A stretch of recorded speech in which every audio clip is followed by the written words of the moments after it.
passionate interest in helping people create meaningful funerals is to remind us all of the distinction between making decisions and making informed choices. Usually when you make a decision, you have pretty limited information. You know, somebody might say, well, do you want to have a visitation or not? Should we play music or not? Should we go to the grave or not? Well, that's a yes or no. That's a decision.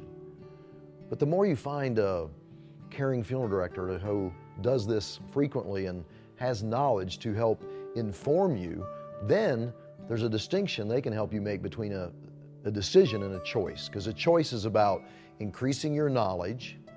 So find somebody who will help you understand why it is to consider having a visitation. You know, that's a great example of how a lot of people think, well, I don't want to burden people to come. People love to come and support you. So if you learn that one of the functions, for example, of a visitation is to activate your support, you're more likely to do it than if you don't understand it or you think, well, a lot of my mom's friends died.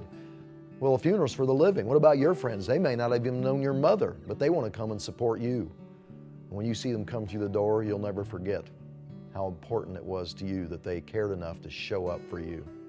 My father had lung cancer, and he had beaten that. He had a lung removed, had some therapy, and was cancer-free for 8 years, and had a relapse in the other lung. I saw my father in intensive care. It was the last time that we spoke, and we didn't know it was going to be the last time we would speak. We thought that, you know, he would come back out of the hospital, but he had an embolism and passed the day after I left.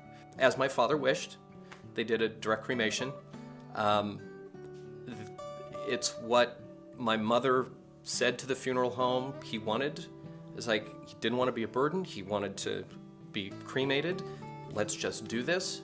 We had a memorial service at the church, and there was no physical presence of him there.